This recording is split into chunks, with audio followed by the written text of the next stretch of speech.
আমরা দিদার বাড়ি কখন পৌঁছাবো? এই তো আর কিছুক্ষণের মধ্যেই পৌঁছে যাবো সোনা। জ্যাসমিন ওর মায়ের সাথে দিদার বাড়ি যাচ্ছিল। প্রত্যেক বছর স্কুলের ছুটিতে জ্যাসমিন ওর মায়ের সাথে দিদার বাড়ি ঘুরতে যায়। জ্যাসমিনের মা লুইস একটা অফিসে কাজ করে। এই চাকরিটার জন্য লুইসকে ওর মায়ের থেকে দূরে গিয়ে থাকতে হয়। অফিসের কাজের জন্য ওর মায়ের সঙ্গে খুব কম দেখা হতো। এই জন্য লুইস ওর মায়ের সাথে দেখা করার জন্য অধীর আগ্রহী ছিল, কারণ লুইস পুরো 1 বছর পর মায়ের সঙ্গে দেখা করতে যাচ্ছে। জ্যাসমিনও খুব খুশি ছিল।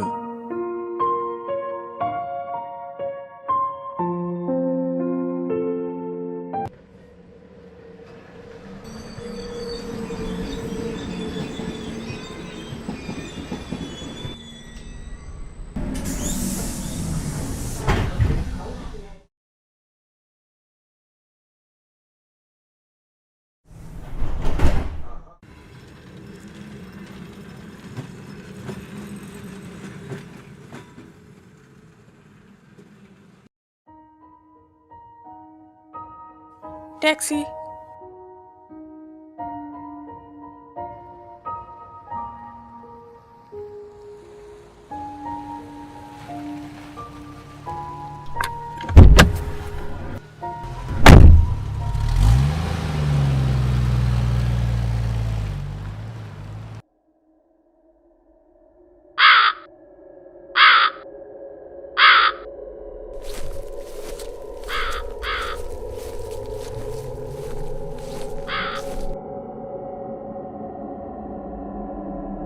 যখন লুইস তার মায়ের ঘরের সামনে এসে পৌঁছালো, তখন সে দেখল ঘরের আশেপাশে অনেক জঙ্গল হয়ে গেছে।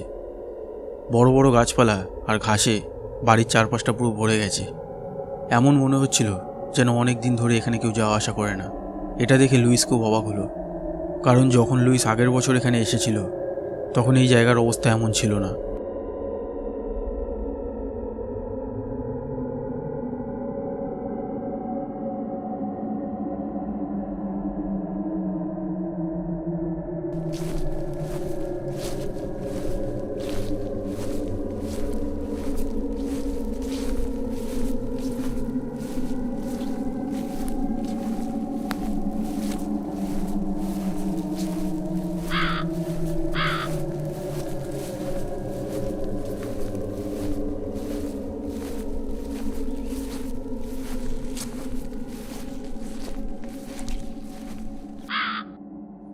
মা,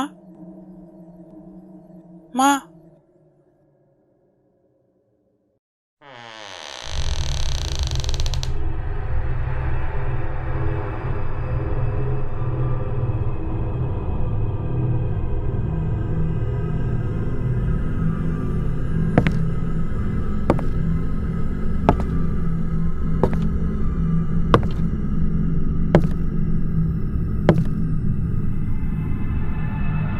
মা, মা কোথায় তুমি? মা,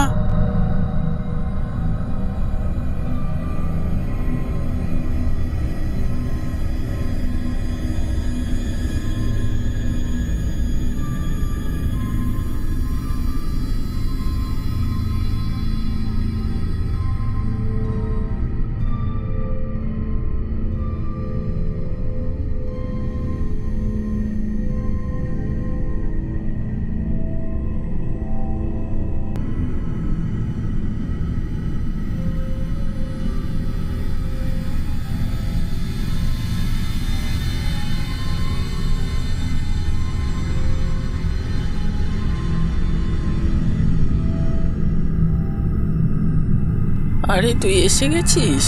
বস বস এখানে। মা, তুমি এত দুর্বল আর রোগা লাগছো, তোমার শরীর ঠিক আছে তো? হ্যাঁ হ্যাঁ, আমি ঠিক আছি। আচ্ছা মা, তোমার ফোনটার কি হয়েছে? আমি যখনই ফোন করি তখনই সুইচ অফ থাকে। তুমি জানো আমি কত চিন্তায় ছিলাম। হ্যাঁ, ফোনটা হাত থেকে পড়ে ভেঙে গেছে। তুই এখানে কেন এসেছিলি? মানে কোনো কাজ আছে কি এখানে? কি? তুমি এসব কি বলছো মা? তুমি কি আমার উপর রেগে আছো? আরে না না, আমি তো এমনিই জিজ্ঞেস করছি। ঠিক আছে, আমি ড্রেসটা চেঞ্জ করে আসছি।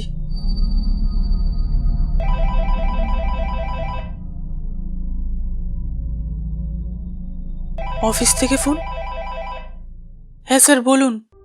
হ্যালো লুইস, শোনো, কাল সকালে একটা খুব ইম্পর্টেন্ট মিটিং আছে, তাই কাল সকালে তোমাকে অফিসে আসতেই হবে। কিন্তু স্যার, আমি তো কিছুদিনের জন্য ছুটি নিয়েছিলাম। হ্যাঁ জানি, আমার মনে আছে, কিন্তু এই মিটিংটা খুবই গুরুত্বপূর্ণ। তুমি প্লিজ কাল সময় মতন অফিসে চলে এসো। শিট। মা, অফিস থেকে ফোন এসেছিল, আমাকে আজই চলে যেতে হবে।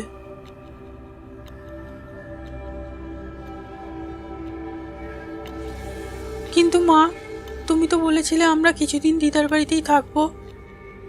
হ্যাঁ, আমি বলেছিলাম, কিন্তু কাল আমাকে অফিসে যেতেই হবে সোনা। না মা, আমি কিছুদিন এখানে থাকতে চাই। ঠিক আছে, তুমি এখানেই থাকো, আমি 2 দিন পরে এসে তোমাকে নিয়ে যাব। মা, আমি এখনই বেরিয়ে পড়ি, বেশি দেরি হলে আর ট্রেন পাবো না। তুমি নিজের আর জ্যাসমিনের খেয়াল রেখো।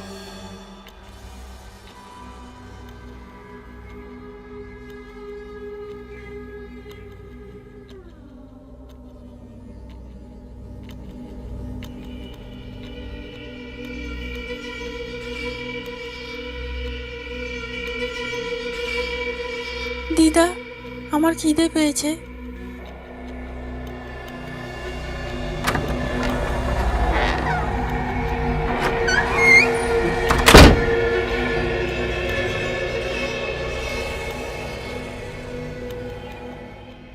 জ্যাসমিনের খুব অদ্ভুত লাগলো যে দিদা যখন ঘরের ভেতরে গেল তখন ঘরের দরজাটা নিজে থেকেই খুলে গেল। আর এটাও অদ্ভুত লাগলো যে জ্যাসমিনের দিদা ওর সাথে ভালোভাবে কথা বলছিল না। জ্যাসমিন ভাবলো যে ওর দিদা হয়তো কোনো কাজ করতে গেছে।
জ্যাসমিন বুঝতে পারছিল না যে ওর দিদা এরকম ব্যবহার কেন করছে, কিন্তু জ্যাসমিন এটা জানতো না যে যাকে ও নিজের দিদা ভাবছে সেটা ওর দিদা নয়, অন্য কেউ।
ওই পোড়া মাংসটা একটুখানি খাওয়ার পরই জ্যাসমিনের ঘুম পেয়ে যায়।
দুদিন পর যখন লুইস ওর মেয়েকে নিতে এলো, তখন সে যা দেখলো তা খুবই ভয়ঙ্কর ছিল। জ্যাসমিন আর বেঁচে ছিল না। অনেক খোঁজার পরও লুইসের মায়ের আর কোনো খোঁজ পাওয়া যায়নি।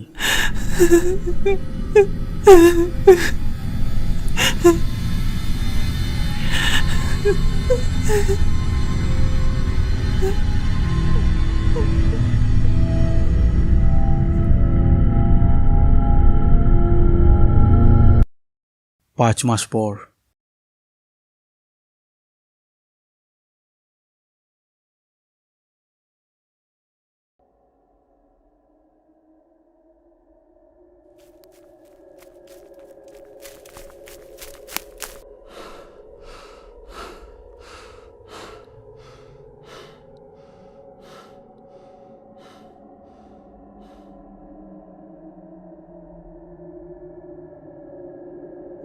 এই ঘরে লুকিয়ে যাই, পুলিশ আমাকে খুঁজেও পাবে না।